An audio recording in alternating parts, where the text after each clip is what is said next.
राधे राधे दोस्तों, हमारी आज की कहानी है मौसी भी माँ ही होती है। यदि आप लोगों की सहमति हो तो सौम्या और राजेश का विवाह करवा दें। मनु को प्यार करने वाली माँ मिल जाएगी। आखिर मौसी से ज़्यादा कौन माँ जैसा प्यार देगी। अब आपने भी दोनों बच्चियों को कोखजाई माँ से कम प्यार दिया है क्या? आपको देखकर कौन कह सकता है कि आप जन्म देने वाली माँ नहीं मौसी है। समधन जी, मौसी तो माँ जैसी ही होती है। आभा को अचानक लगा जैसे किसी ने 20-22 साल पीछे धक्का दे दिया हो। इतने वर्षों में वो तो भूल ही गई थी कि वो बच्चियों की माँ नहीं मौसी है। ये तो आज समधन ने याद दिला दिया। हेलो हेलो समधन जी, आप कैसी हैं? बस ठीक ही हूँ, आप कहिए आप कैसी है? और बाकी सब घर में कैसे है? अब क्या बताएं, जीवन है, चलना तो पड़ता ही है। मैं और राजेश के पापा तो राजेश और मनु यानी पोता को देखकर दुखी रहते हैं कि कैसे कटेगी आगे की ज़िंदगी इन लोगों की। मनु रोता रहता है। हाँ, अब 4 साल का बच्चा माँ के बिना, आप समझ सकती है। राजेश एकदम गुमसुम रहता है। 6 महीने हो गए रुचि को गए, लेकिन अभी तक खुद को संभाल नहीं पाया है। मनु तो दादी दादी से हंसकर बोलकर खुश हो लेता है, पर राजेश, हाँ वो तो है ही, हम लोग भी कहाँ संभल पाए हैं खुद को। अभी तक रुचि के पापा तो गुमसुम रहते हैं और सौम्या तो कभी भी रोने लगती है। दोनों बहनों में लगाव ही इतना था। ठहरी में तो मैं अपना दुख किसे बताऊं। ये बात तो सच है, माँ के दर्द की बात की तो बयान नहीं कर सकते। मैं सोच रही थी, कहकर चुप हो गई। समधन, रुचि की सास। तो आभा, रुचि की माँ ने पूछा। क्या हुआ समधन? आप कुछ कहते कहते चुप हो गई, क्या हुआ? अब क्या बताऊं, मैं सोच रही थी राजेश की दूसरी शादी करवा दूं। मनु को माँ मिल जाएगी और राजेश की ज़िंदगी में भी कुछ खुशी आएगी। आखिर हम लोग कब तक संभालेंगे? यह सुनकर कुछ बोल नहीं पाई आभा। तो समधन ने ही कहा, यदि आप लोगों की सहमति हो तो सौम्या और राजेश का विवाह करवा दें। मनु को प्यार करने वाली माँ मिल जाएगी। आखिर मौसी से ज़्यादा कौन माँ जैसा प्यार देगी। अब आपने भी दोनों बच्चियों को कोखजाई माँ से कम प्यार दिया है क्या? आपको देखकर कौन कह सकता है कि आप जन्म देने वाली माँ नहीं मौसी है।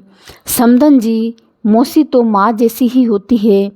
आभा को अचानक लगा जैसे किसी ने 20-22 साल पीछे धक्का दे दिया हो।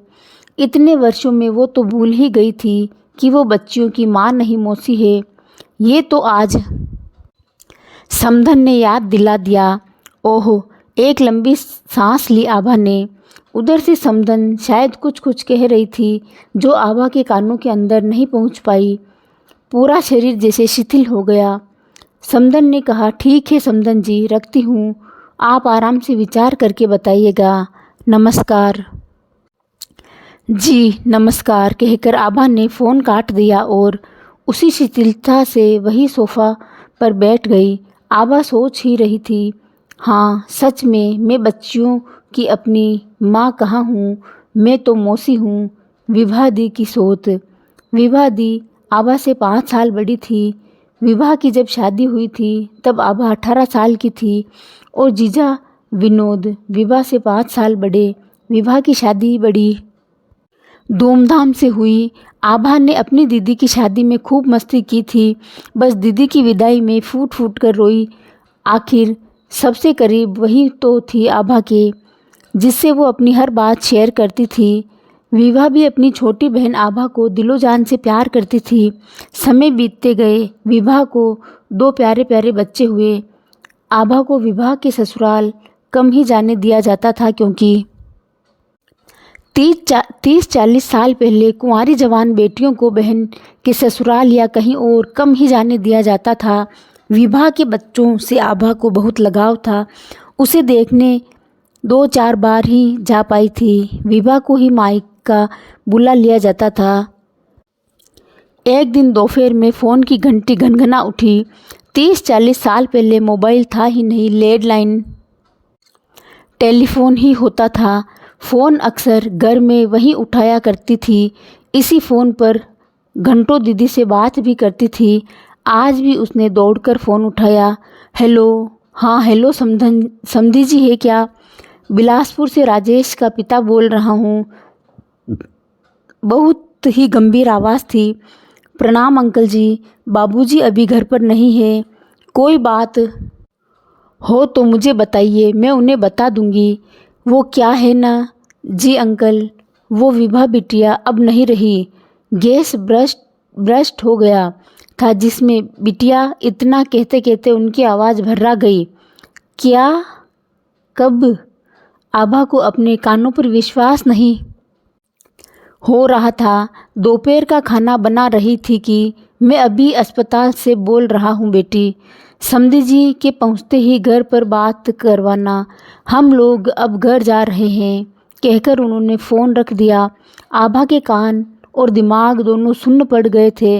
ना तो कुछ कहते बन रहा था और ना ही सुनते। कुछ देर यूं ही फ़ोन को हाथ में पकड़े रही, जैसे रखना भूल गई हो। आभा की माँ आभा आभा पुकारते हुए आई। आभा को फ़ोन पकड़े बुत बन खड़े देखा तो पूछती है, अरे क्या हुआ? ऐसे क्यों खड़ी है? किसका फ़ोन था? आभा ने कोई जवाब नहीं दिया। उसने तो जैसे कुछ सुना ही नहीं।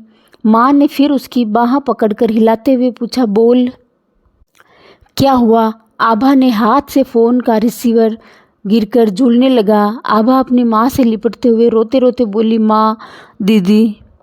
क्या हुआ दीदी को? हाँ, क्या हुआ उसे बोलो। माँ, दीदी के ससुर जी का फ़ोन आया था अस्पताल से। हाँ तो?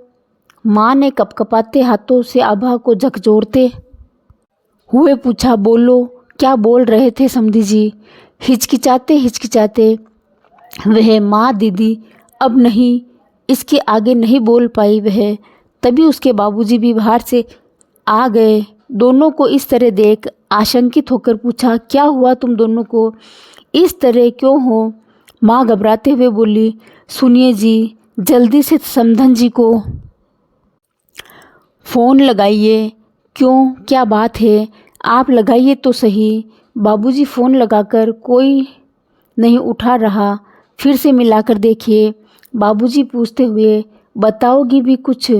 और फिर फ़ोन मिलाने लगे। उधर से आवाज़ आई, समधी जी। हाँ हाँ समधी जी, नमस्कार। समधी जी, बहुत बुरी खबर है। विभा बेटी खाना बनाते समय गैस की आग में झुलस गई। हम उसे लेकर अस्पताल पहुँचे तो डॉक्टर ने उसे मृत घोषित कर दिया। क्या? अभी वहीं से आ रहे हैं, आप लोग आ जाइए, अंतिम दर्शन कर लीजिए। बाबूजी तो वहीं थोड़ी देर बैठ गए और आंखों से आंसू बहने लगे। फिर कुछ देर बाद दीदी के ससुराल जाने के लिए निकल गए। इच्छा तो मेरी भी हो रही थी, किंतु हमारे लिए बहुत पाबंदियां थी, इसीलिए नहीं जा पाई। इधर माँ के मुंह से एक ही बात बार बार निकल रही थी कि बच्चे कैसे रहेंगे। 10-15 दिन बीत गए। एक दिन विभा के ससुर जी का फ़ोन आया, जिसे बाबूजी ने उठाया। अब फ़ोन आभा नहीं उठाने जाती थी। उसे फ़ोन की घंटी से डर लगने लगा था। बाबूजी को दीदी के ससुर अपने बेटे यानी जीजाजी की शादी मुझसे करवाने को कह रहे थे। यह सुनकर तो दीदी के जाने के गम के साथ साथ आभा को डर लगने लगा।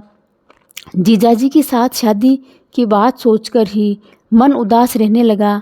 आभा सोचती कि उस व्यक्ति के साथ मैं कैसे शादी कर सकती हूँ जो दीदी के सर्वस्व थे।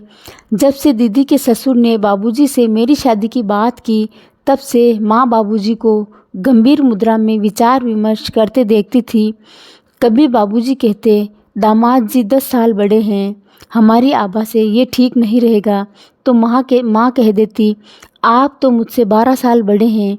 अरे वो ज़माना कुछ और था, अब और कुछ और है। बाबूजी बीच में ही बात काट कर कहते, पर माँ को दीदी की दोनों बेटियों के प्रति ममता सताती और कहती, अजी दामाद जी की शादी तो कहीं न कहीं होगी ही। उस फूल सी बच्चियों को सौतेली माँ पता नहीं क्या करेगी।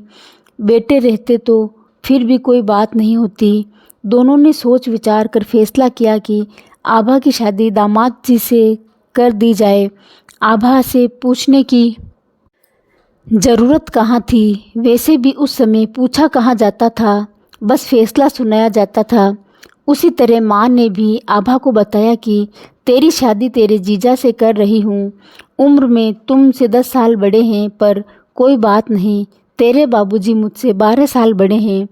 मर्दों का कामकाज, धन संपत्ति देखी जाती है, उम्र इतना महत्व नहीं रखती। सबसे बड़ी बात उन बच्चियों को देखो, क्या करेगी बच्चियों के साथ। यदि कोई सौतेली माँ आ जाएगी तो मैं तो सोचकर ही डरती हूँ। इतना ही नहीं दामाद जी स्वभाव के भी तो बहुत अच्छे हैं, तेरी दीदी को हथेली पर रखते थे। आभा सोच रही थी कि वही तो बात है, दीदी की तरह मुझसे प्यार कर पाएंगे जीजा जी कभी, या मैं उन्हें जीजा छोड़पति की तरह कभी समझ पाऊंगी। आभा को मना करने की हिम्मत नहीं थी और ना ही स्वीकार कर पा रही थी। बस अकेले में रोती थी। रोते रोते आंखें सूज गई थी। किसी से बात करने का भी मन नहीं करता। आभा ने अपनी शादी को नियति मानकर स्वीकार कर लिया। जीजा से शादी हो गई और ससुराल भी आ गई। अब दीदी का ससुराल उसका ससुराल हो गया और जीजा उसका पति। पति से प्यार का तो पता नहीं, लेकिन यंत्रवत फर्ज निभाती रही। दीदी की दोनों बेटियों से तो पहले भी प्यार था और अब भी, बल्कि पहले मौसी थी, अब माँ हो गई। दोनों बच्चियाँ माँ मौसी का हमेशा का साथ पाकर खुश रहने लगी। धीरे धीरे 1 साल बीत गया और आभा गर्भवती हो गई, लेकिन बच्चियों से प्रेम कम नहीं हुआ। फिर घर में नन्हा मेहमान आ गया। दोनों बच्चियों को भाई और उस घर को चिराग मिल गया। आभा तीनों बच्चों को अपने कोखजाई की तरह पालती थी। पुत्र के पैदा होने के बाद पति यानी जीजा का स्नेह भी बढ़ गया, लेकिन आभा को पति में जीजा नजर आना बंद नहीं हुआ। इसीलिए अधिकतर औपचारिकता की बातें ही होती थी। प्रेम मोहब्बत की बातें तो जैसे उसके लिए काल्पनिक बातें थी। उसका समय इन्हीं तीनों बच्चों के इर्द गिर्द घूमता था। धीरे धीरे वे भूल गई कि दोनों बच्चियों की वे मौसी से माँ बनी है। समय पंख लगाकर उड़ रहे थे। बड़ी बेटी रुचि की पढ़ाई खत्म होते ही शादी कर दी। जल्दी एक प्यारा सा नाती की नानी बन गई। छोटी बेटी सौम्या मेडिकल की पढ़ाई कर रही थी। अपने पैरों पर खड़े होने से पहले तो शादी की बात सुनना भी नहीं चाहती थी। फिर अचानक रुचि की तबीयत क्या बिगड़ी जो ठीक ही नहीं हुई। बहुत इलाज करवाया, पर होने को कौन टाल सकता है। एक बार ये विचार आया कि सच में मनु कैसे रहेगा माँ के बिना। फिर दूसरे ही क्षण पर इसीलिए सौम्या के ऊपर इस जिम्मेदारी का बोझ जबरदस्ती डालना कहाँ का न्याय है। नहीं, उसे भी मौसी से माँ बनने के लिए मजबूर नहीं करूँगी। पुनः इतिहास दोहराने नहीं दूंगी। एक लंबी सांस लेकर दृढ़ संकल्प के साथ समधन को फ़ोन मिला दिया।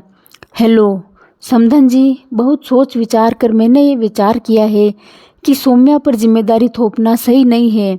आखिर बेटियों को भी अपना जीवन साथी चुनने की आज़ादी होनी चाहिए। जहाँ तक मनु की बात है तो मैं और आप हैं न उसे संभालने के लिए, एक सांस में कह गई आभा। उसे लगा जैसे सीने पर बहुत बड़ा बोझ था जो हट गया हो। तो दोस्तों, आपको ये कहानी कैसी लगी कमेंट बॉक्स में बताएं और इस चैनल को लाइक शेयर और सब्सक्राइब ज़रूर करें। धन्यवाद।